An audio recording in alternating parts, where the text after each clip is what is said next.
All right, this is the third edition of the IWAR merch show. I'm Matt Riley, the host, and our guest is Alex Gutierrez, and he has some awesome stuff to share tonight. We're going to talk about that stuff and other things about collecting things. Herpes? I ain't sharing herpes. Oh God! Don't collect that. That's Wow. that's the. I've nowhere you've been, Matt. So I've nowhere. Whose line did you get it at the convention?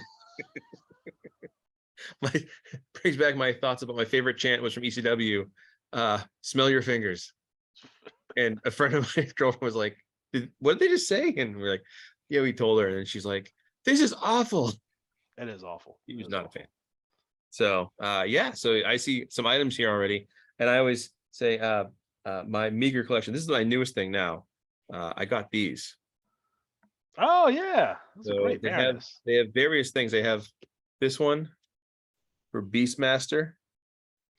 And because I'm a underrated film, by the way. It's I always say, as you grew up as a kid watching TBS, you had a lot of Beastmaster and Clash of the Titans on Sunday mornings in rotation. There's a D&D patch, and this is my favorite video game. Ah, yes. Which was my phone ringer for quite a long time, for many years. That was when he called me. It was like, so, all right. So I see you loading up the deck here with merch items. So what exactly are we looking at here? I think first and foremost we got to talk about and I don't think these cards are necessarily remembered fondly, but I love the 1990 classic WWF trading cards. Big part of my childhood, and it went on for a little while. The first set was, obviously the promo pictures. A lot of them are promo pictures. There's some action shots here of your various WWF wrestlers and what have you. Again, I just picked them up. They were in these blister packs too that I got them in. So, I still have them. So mine are in a nice little binder, untouched to the world. The Series 2 was a WrestleMania set, so it was again WrestleMania 1 through 6 at the time, and there were just photos from the various WrestleManias, which I thought were really cool cards. And I think it's probably to date probably the best pro wrestling trading card set ever created. Yep. Some of the newer ones look pretty cool too, but those are kind of pricey. But in terms of classic WWF cards, these are definitely it. Over to the right, we have the much lauded WCW trading cards, where they were completely awful. Yes, they're probably the worst trading cards. So back in the day, circa I guess 1990, 1991, around there, I went to a local KB toy store and bought two. That's right, two wax boxes of these cards, which there was so many packs in these cards. I opened them all up. I think I ended up with like 3 full sets at least, and then a crazy amount of doubles and triples. And the funny thing about these cards is like I threw them away because they were really really awful cards, and you get that Dutch Mantel rookie card. That's pretty cool. I was gonna say that's Dutch Mantel I'm looking at there, right? Yeah, it's Dutch Mantel, and then there's an awful Brian Pillman card there, and big fan of Elegante, I see. But these cards were terrible. They were terrible, and I keep on finding them in my garage. Like I throw them away, and they just reappear in my house all the time, and I get so annoyed because I throw them away, and I just keep on finding them. So like the Fabulous Freebirds. Who was like, that's a great picture. Yeah, no, it's Tommy Rich, I think, giving an armbar to P.S. Hayes. Yeah, like he's not even on the offensive. Like he's on the defensive here. Like Southern Boys, like Ricky Morton. Okay, looks like a quick shot, but it's not bad. Doom, same thing. I don't think WCW had good photographers. Like they didn't have like the WWF pros. I think these are just shots from either a house show or stuff that you see in the magazine. Look at Sting, right? So you have a picture of Sting that you can't see because I'm assuming that's Spivey and Sid Vicious in front of him, but he's like kind of cowering in the corner. It looks ridiculous. So yeah, and the Arn Anderson is the one I find in my house. Oh, that same Arn Anderson. I just find him in my house. It's ridiculous. I just feel like someone who doesn't know wrestling over your house one day, like, why do you have a card of a guy named Tommy Rich? Like, what are you into, dude? Like who? And it's funny because you have the Southern Boys, but you only have one Southern boy. Right. Like, what are you doing? Like, Yeah. awful cars. So, that's a good way to start. Comparison these really slick, almost it feels clearly professionally shot WWF trading cards versus the really awful and really bad WCW cards. Right. Just awful. Well, Down even below, go ahead. I was gonna say, just looking at Ultimate Warriors card. He's in an action shot, dropping a double axe handle on Rick Rude. I think it's Rick Rude, Yeah, and that's a good action shot of him. None of the wrestlers look like Big Boss Man. He looks imposing. Oh, he's towering over this guy. Brother Love's got the microphone. Rude's posing. Hogan's posing. Mr. Fuji has his cane. No one looks ridiculous or like out of place.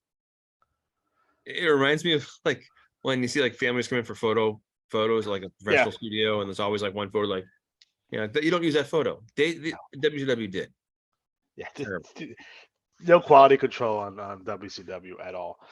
Below that, you'll see that WrestleMania 20 chair. So when I went to WrestleMania 20, this was in Madison Square Garden. Um, 2004, I believe, was the year on that. I was ringside, so I was able to take home one of these chairs, which I still have to this day. So it's the WrestleMania 20 chair, and there's nothing more ridiculous than watching me on the train heading back home to Long Island, from Manhattan with this chair underneath my arm, and I'm like, everyone's looking at me like I'm ridiculous. I was gonna say, how did you do that? Like, did you like just like unfold it in there, or like hold on to it, or Yeah, no, you unfold it. You fucking walking around fucking Manhattan with this fucking chair in my fucking hand. with other You know, people too? Like, it wasn't just you, right? no, it's like everyone that was on the ringside uh, got chairs, and they went back to their hotel rooms. I'm the only one on the train heading back to Long Island with the chair though. So Nice. again, pretty ridiculous. Um, Well, in terms of wrestling merchandise for myself, is number one. I just want to be clear. I don't collect wrestling action figures, and the reason why is that I collect so much other wrestling related stuff. Is that action figures would be, at least to me, crossing the line here. And most collectors have the same problem that I have. It's not necessarily a financial problem, although that can be a factor. It's a space issue. I only have all but so much space. So Hmm. when I get something new, that means something old has to come down, and I have to box it up, or I have to sell it, or I have to put it up in my attic, or something. It has to go somewhere, right? So, that's the issues I have. And I think I already have so much wrestling related stuff that action figures would be a step too far almost. But although as a child, of course, we've all collected the LJNs and we had the Hasbros for sure. I still want that white shirt, red trunks Hogan. That's like $300.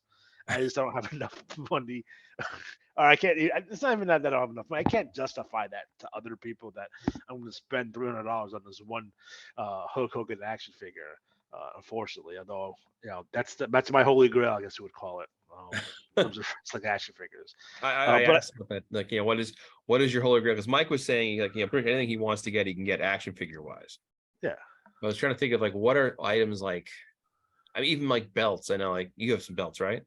yeah. So I have the big green. So Hogan's first WWF Championship, the big green belt, because it's the most ridiculous belt uh, that you can get. And I also got some as a surprise present from our good friend Mike Drake as well. So I could never repay him for that, because that was the ultimate act of kindness on his part. Um, but for me, as a kid though, I ordered out of the catalog, out of the WWF magazines for sure. That was a big thing. Yeah. Everyone loved that. And my 10th birthday party. Let me tell you about my 10th birthday party. If you find this real interesting. So I am and turning 10. It's the first time I'm having a birthday party at a place. So it was this place called Kids Kingdom. It was on Route 112 and Medford. I couldn't even call it a Chuck E. Cheese because it's not a Chuck E. Cheese. All It's a right. it's an amusement park ish with a giant arcade in the middle, right? So outside of it, it had the mini golf, it had bumper cars, it had like bumper boats, which is a big thing that was cool. And then inside the facility itself, it's basically skee ball and the basketball game, and then like a huge arcade, and they do birthday parties there. So I wanted to have my birthday party there, which we did. So get there, and the place is set, and there's a play set for about 12 kids. I'm number 13. I'm at the head of the table. I got my hat on, and we went with the WWF themed birthday party. So I had Oh, the WWF themed tablecloths and the cups, and you know everything I got that year. I got wrestling buddies that year. I got the WWF comforter sets with the curtains and the whole nine. It's ridiculous. okay. I got the WWF. Uh, I guess table hockey. I guess you would call it. Like it's like Okay. foosball, but it's like hockey, but it had WWF guys in it instead. It's ridiculous. Which I hear now it's like $5,000 if you have one because it's like super rare. Sure. But I had one as a kid. I got the belts. I got the foam belts that year. So I'm having this big birthday party, and I'm sitting there and I'm waiting. And I'm waiting. No one shows up to my birthday party. No. Yes. No. So I'm sitting there in this Oh. long table by myself. So I take off my hat. I grab the tokens because there's cups with tokens in it. Pour the tokens all into one cup. Eat my pizza. Head right to the arcade. No happy birthday. No cake eating. I ate my Oh. pizza and I went and played video games by myself in the arcade for the remainder of the time there. So I never talked to anyone about this. Like I didn't What go year? back and like I was 10. 10? I was 10. So Oh. I never talked to anyone about this. I never confronted my friends who didn't show up to my birthday party or nothing. Many years later, so I think I'm like 18 or 19. My good friend Danny, uh, I asked him once. We were out drinking. I'm like, hey bud, we're all like emotional and shit because we're all fucking drunk and shit. I'm like, hey man, like, how come you come to my 10th birthday party? He looks at me and was like, I wasn't invited to any birthday parties from you. Go home, a day two pass. Ask my mom, hey mom, like, oh, my 10th birthday party. Remember the one with no one showed up? She's like, yeah. I was like, what happened? She's like, oh yeah, I forgot to send out the invitations. Oh. It's a true story. It's a true story. That's well, I have to ask. Uh what was the wrestler like? Was it just WWF on it, or did it have a wrestler like was Hogan on the cup? No, Hogan was on it. It was Hogan. I think I can find the set.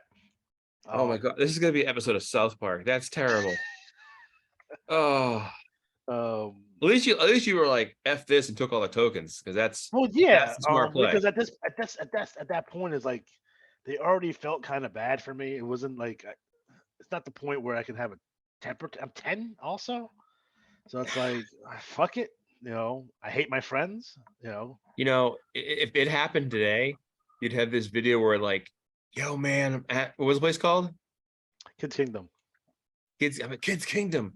This kid's over here by himself at a table. No one showed up. And then you'd have like all these people driving cars by your house, and you have to pretend you're happy about it. Like, Yeah, thanks for putting attention on me I for not just I having just I did spin that the following year though. So my That's a 11th villain origin story. You realize that, right? I know.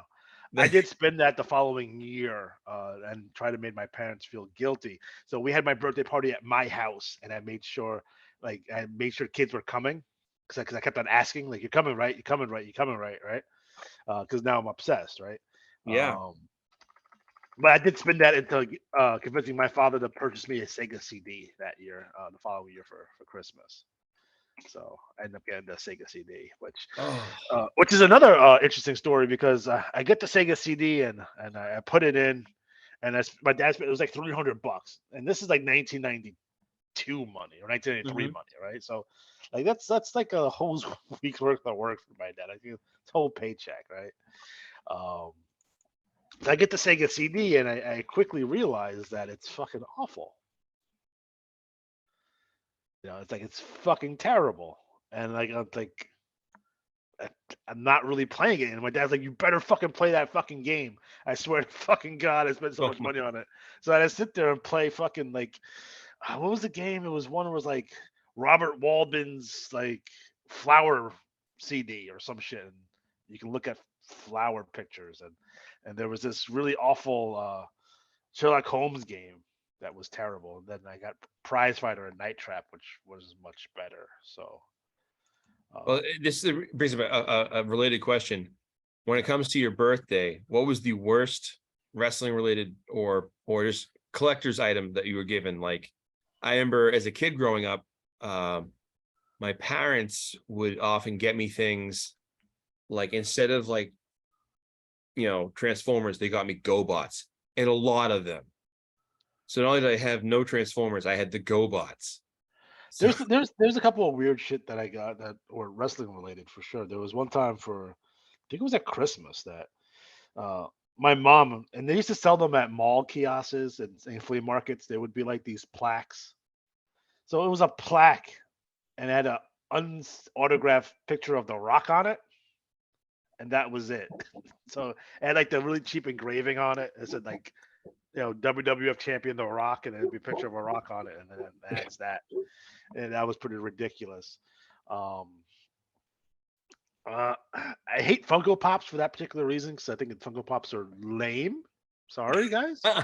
oh, I, shots fired. I'm sorry. They're No, lame. it's okay. I went into a Newbury Comics up here the other day, and I'm literally like an entire part of the store just Funko Pops, and I was like, what happened? Like, did someone lose a bet? Like, This generation's Beanie Babies.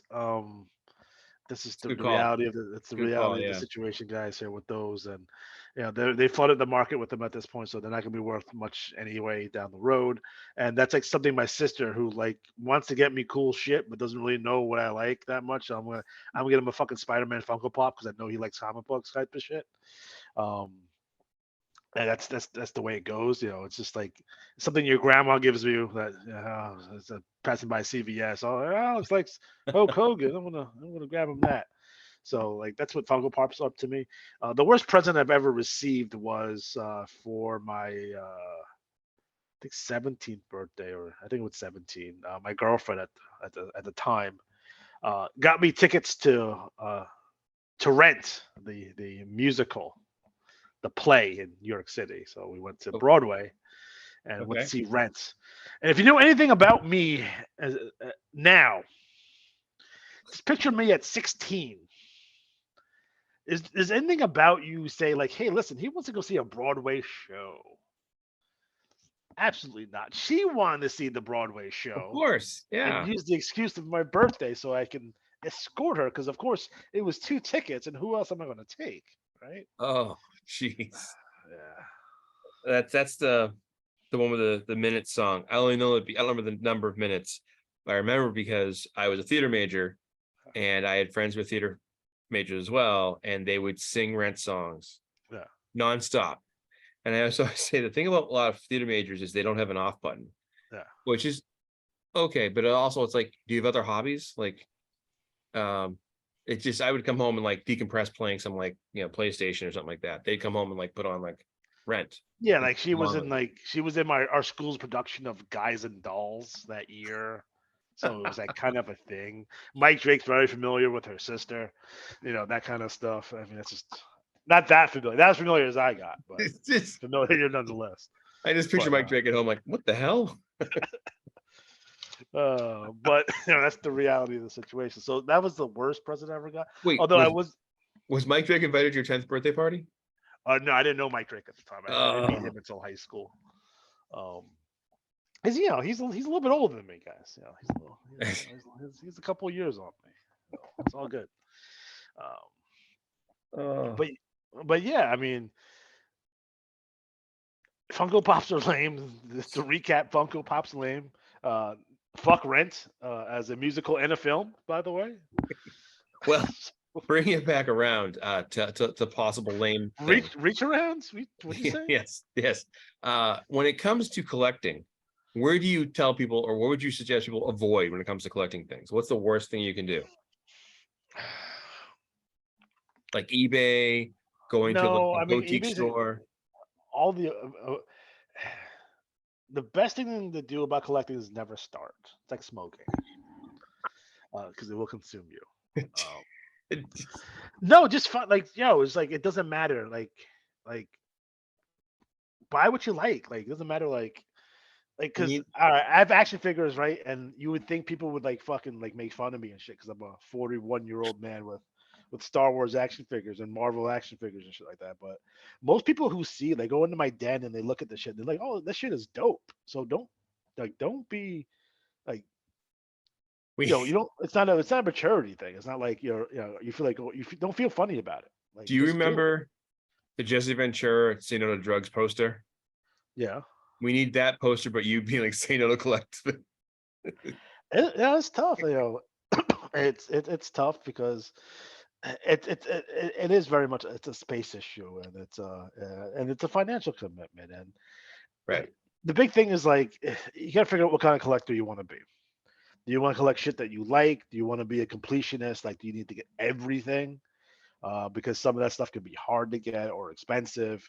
And it's a lot of it. A lot of it is about making deals. You make deals with yourself. It's like, oh, I'm gonna get this, but I'm not gonna get that. It's like why I don't collect wrestling action figures.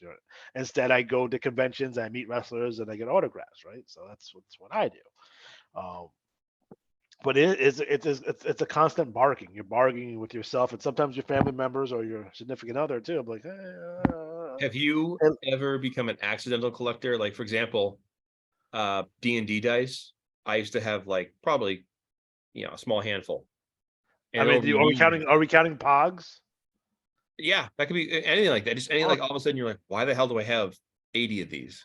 Yeah, I don't like the year is 1994 and I have 300 Pogs and I don't know why. I don't even know how to play the actual game. I just have them because Was there a game? I don't remember. I just remember yeah, being. they had a slammer or some shit and I mean I'm sure the viewers or the would know better than me, but I never knew how to play the fucking game. I But I was would just unaware collect there was them an because actual they would game. have fucking like the Punisher on it or some shit. That'd be Or like you like telling me like fidget spinners is a game. Like there is. no, like it's weird. Like there's a game though. It's a game. Um there was a point in time where I collected cologne. And I feel like because I had so much of it, like What I was really big into Cool Water circa 1998.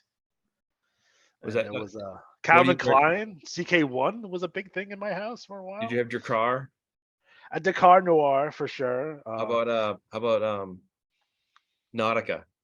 Nautica was a big one also, and I will tell you. Versace blue jeans was another big one for us. Michael Jordan cologne, which I still wear. That's the only cologne I still wear is the 1990s Michael Jordan cologne. By the way, If you bought it now, is it still around or is it not? yeah, it's still there. Because I They still know make it. I always the reason I wear Nautica is when I was like 19, I worked in a steel mill in a day and I said part-time jobs. One of my part-time jobs was at a Marshalls. And I worked in the shoe department. And this woman who was the next section over, like, I don't know, home goods, she would always say how much she loved Nautica. And she was probably like, I was 18 or 19. She was probably in her late 30s. And I had such a crush on her. So whenever she said like Nautica, I went, bought me some Nautica. And I still wear it to this day. And I always think like, I wonder what she's doing now. She's probably, oh my God, she's probably in her 70s. She's somebody's grandma. She is. So She was somebody's. I remember she was like, that was a weird job. It was Marshalls. I had a guy named Nigel I worked with who was ex-British military. And he had moved in with his folks and he used to talk about getting the Spice Channel. Oh, I got the Spice Channel tonight. It's great. You can turn it on and see all kinds of naughty things. And he would also tell us how to make napalm because he was bored. Like, oh, I take Vaseline. And I was like, what? And that was just a coworker. And then I had a boss who was the classic a-hole retail boss. He'd be going to leave. Hey guys, let's all get together and like attack these boxes and put some merch up. We punched out. Just take 2 seconds. When you're 18, you're like, okay. Now I'd be like, bye. yeah, no, I don't. As the asshole retail boss myself, I don't do that shit. So I did my time as that role. So I keep thinking, are there any more traumatic experiences involving no, that's horrifying. Yeah, I mean, you want to hear my Valentine's Day story from fucking 1999. So it's Valentine's Day, circa 1999 or 2000. I don't know what year it was. Around that time frame. Uh, this girl at my job, I asked out and we go on a date for Valentine's Day. So I'm like, cool. She said yes. All I'm like, right. all right, cool. I get dressed up. We got reservations to a nice restaurant. Got the flowers and the candy and the whole nine, right? Go up to our house, right? Park out in front. About to get out to knock on the door, but oh, she's come outside. Awesome. Oh, she's I don't know. Get out to open the door for her, and She takes a hard left and gets in some other dude's car and drives away. Wait, what? Yeah. She And she sees me too and waves at me and then gets in the car did and she drives say away. yes? Yeah, no, she said yes. Wasn't like you misunderstood her and was like she was like, No, oh, no, yeah, no, yeah, no, yeah." no, no, no, no, no. That was a legit. That was a legit thing. Wow. Yeah, that Wow. was Valentine's Day, circa 2000. This, this has become the therapy session. Oh no, that stuff doesn't bother me. Did you get back at her one day? Like, Oh yeah, oh yeah, I did. She had the she had the unfortunate. She dated me for 6 months after that. So oh, what, afterwards? So you rebounded and were like, all right, no, I took another shot at it, dude. was Took it another worth it? for a while. No, because like the whole thing was like, so I asked him, because I don't give a fuck. I'm like, what the fuck, dude? Like, what the fuck you doing?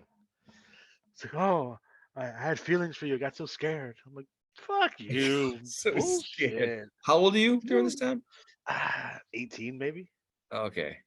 I've 18, had 19. some horribly crushing things. The only real like it was so bad I put it on my scripts Uh, was there was a girl I had a crush on in 8th grade, yeah. Melanie, and I used to see her in the cafeteria. We were my 8th grade was broken into 4 groups of houses, and so she, whatever reason, we were in the same lunch schedule. So I'd see her, and I would try to think of ways to like get a chance to talk to her. And the day I went to go talk to her, this kid spilled his milk all over my tray. It was just like, well, that's not happening. So flash forward, I'm in freshman orientation in high school, and my friend who knew I had a crush on her went with me to this high school. He's like, over your shoulder. And there she is. So it turns out, like, I saw the group of friends she had, and one of her friends sat like right behind me in homeroom. So I talked to her and said, can I pass you a note to pass? Because we passed notes because that's what we did Of when we were course. kids. Yeah. So I passed Jackie a note. It was Friday. I was so nervous. And she says to me later, she's like, she'll get you a note back by Monday. I'll get it back to you. And like she was all excited. So I was like, woohoo. This went on for like 3 or 4 weeks where I would pass her notes and she would pass them back. And I wouldn't actually pass them to Melanie, she would pass them. And then like her other friend, Rebecca, would get involved. Right. And then I was like, we had this thing called the fall cotillion, like it's like fall dance, Yeah. So I got the nerve up and I walked up to her lunch table at lunch. And I passed her a note, and all of her friends was like, stop talking. I'm like, and the note said, meet me upstairs. I want to ask you something. And because that's what you do when you're really cool. Yeah. So I go upstairs, and when she finally gets up there, I mean, like our upstairs was like you could sit around the foyer or like be in the basketball gymnasium room. Yeah. So I'm in the basketball room, and we start talking, and I say like, all these things like, I've noticed you since last year. I really wanted to know you, and I think it'd be great. And she goes, I never wrote those notes. She's like, I didn't write they thought it was a joke. They did it as a joke to mess with you. So all the like those notes I got from her weren't from her at Right. all. And it was just like, wow, yeah. Like so later when Jackie fell and broke her nose, I had a good laugh. Not that day. It was a couple days, a snowy day, but it was fun. So the first girl I ever asked out on a date, I guess this was like 7th grade, 6th grade, maybe 7th grade. Mhm. This is girl Dominique. I went up to her and got the nerve up, and we'll take the big plunge here. I want to ask her out, and Yeah. so I asked her out, and then she threw up Oh, on you? right in front, like right at my feet. Was she like, did she like process the question and then respond, or was she already like, So I guess the theory that I have is that I really picked a really bad time to ask someone because she was sick, and I guess like between that and the nerves of this random dude coming up to you and asking you out probably got to her a little bit, and she fucking projectile vomited at my feet, and like she was fine, like we didn't date her or anything, like she was like we never talked ever again, because of right? the scene, right? But it was just like, the other kids got me for a while on that one. I took a beating for a couple of weeks after that for sure. That's a hard one. Yeah, It's like, oh, fucking Alex goes up to a girl, fucking Alex, she fucking pukes in his face, and that gets blown out of proportion. Like, then Oh she yeah, threw up on me, and then the rumor is like I went to kiss her, and she puked in my face, which I actually seen in person, by the way. We happened to one of my friends, that's in the backseat of my car. Uh, fucking oh girl threw no. up in his, like she was kissing her, and she fucking puked in his face. Was it Dirty Mike and the Boys? It wasn't 30 Mike. It was my friend Matt. We called him Mo, but it actually happened. Um, in the backseat of my Mustang, so it was ridiculous. Oh, that's Um, that's traumatizing. So I guess we can say. So, how did you turn to collectibles to to treat your lonely heart? um, it's stuff that I had. Some of the stuff I had, but it was really my wife that kind of pushed me this way because there's a there's a large part of my life where I was too cool for anything. You know what I mean? Like if you would talk to me, you like I was still in the closet with like that like comic like all the nerdy shit that I like, I was in the closet. So you would talk to me. I want to talk about football and baseball and stuff like that, and we're gonna talk about this shit or whatever Fast and Furious movie was at the time or like that kind of shit, right? So everything's kind of lame. Like no one knows I like Transformers or GI Joe or Marvel or DC or wrestling. That stuff's all in the closet, right? So very select few people that I would talk like Mike Drake would like be my wrestling friend because he's the only person that knew I like wrestling. So like we go off in the corner while we're hanging out and have a chat about ECW or something. But for the most part, like I'm in the closet, because I seen the way the kids got beaten up and made fun of at school when they came in with their fucking wrestling shirts. And ladies and gentlemen, I'm sorry to break this, but comic books were not cool, to the mainstream in the 90s like that. You know what I mean? Like, if you're 16, you coming in with like a Wolverine shirt, you're gonna get fucking ripped apart, especially in my school. So no, I gotta be wearing Tommy Hilfiger or Nautica, or you gotta be, wearing your FUBU and your South Pole, and you can't, that's not a thing. Sorry. So like it was in the closet for a little. So I liked my stuff, and that's how I got into collecting wrestling footage, which is the actual big collection of what I have is actual wrestling footage, and that started from my dad buying me a WrestleMania box set for Christmas, and then it started from there, and now I have 25 terabytes full of wrestling. Like I have so much wrestling on this hard drive that I can watch wrestling 24 hours a day for the rest of my life and not watch the same thing twice. So there's a question for you then. What is the most obscure footage you have? Nothing is rare. If I have it, it's not rare because once someone has that, it's out there in the ether. But Mhm. in terms of stuff that you wouldn't normally see, like I got Pafo's ICW stuff. I got Southeastern stuff. I got Joe Blanchard's wrestling. I have like some Crockett shows that you wouldn't normally that are not available on the network. Final Conflict being like probably the biggest one for sure. Complete, by the way. But for me, it's like I like watching like give me an episode of Superstars from like '91. Like that's like it's a security blanket. Like it's fantastic. Like it's and you and what you see in those episodes of like prime time and superstars and challenge is like you'll see like angles that start and that don't go anywhere that everyone's forgotten about. Like no one ever talks about they were starting an Akeem versus Saba Simba feud about who's the best African wrestler. Like Akeem the African Dream versus Saba And we'll Simba. never know. And we'll never know because it never went anywhere. It was there for 2 weeks and it was gone. You know So what's funny is all the problems they complain about, like when Vince McMahon's in charge of Raw and how like all the things just get like totally, it's there if you look in the past, like with like just kind it's of all like there. ADD, approach to like doing booking. Like, oh, let's have these guys face each other, and let's have them face each other again. Well, they just The did. reason Let's the, face re- each the other again. reason why like there's a lot of continuity in old school WWF is because they would tape like 6 shows at once. So 6 weeks you would get they get the whole thing because it's all done in one shot. So they would they would hit like you'd be like from the Glens Falls Civic Center for like 6 weeks, and it would be like they would just cut the show together and it'd be 6 weeks worth of TV. And that's why they had a lot of continuity and stuff made sense. It was glossy and you watch some of those episodes of Superstars and those buildings look humongous. Yeah, Like it looks like there's a million people there, but it's really like it's $4,000, 4,000 seat building, yeah. and like those look much bigger than Raws do now. But they're all obviously have 12,000, 10,000 people in the building, where these really small, they shot them really well. But in terms of my wrestling footage, I got like I have all ECW television. I have all of ECW period. If it's on tape, I have it. So I have everything ECW related. Still missing, like, I'm looking for like weird like C show stuff. Like I'm missing like episodes of WWF Spotlight that I can't find. Um, but no, everything is out there to get.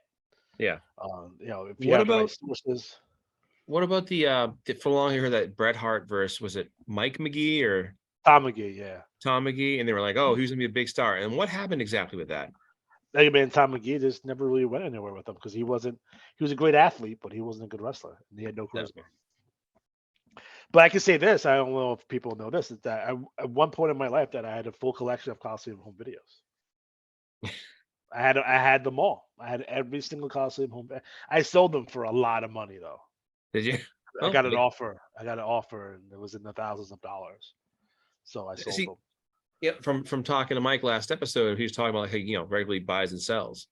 And I know for a while I was selling off like D&D minifigs and Yeah. just buying in lots. Do you do that, or do you just kind of do more exact? Like when you buy something, you want to buy exactly that, or do you kind of look for deals?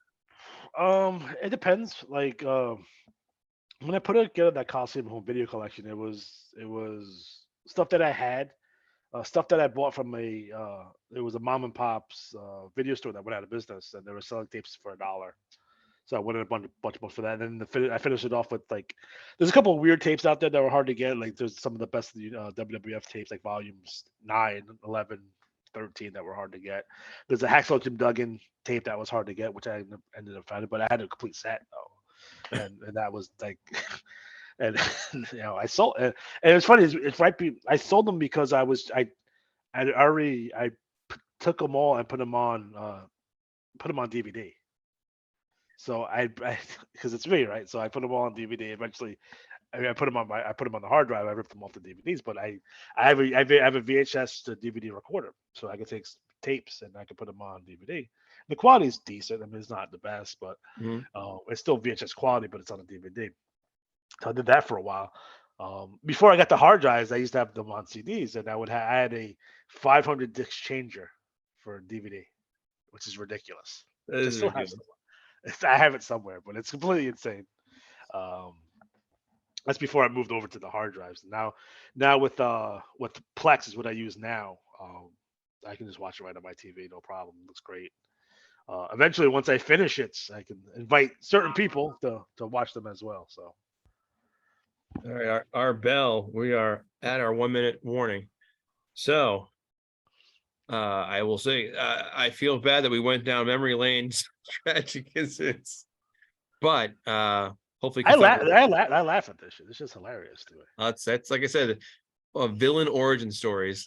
But no, thank you, Alex, for doing the show, and we'll do more, I'm sure, because you have Yeah, absolutely. oodles of stuff.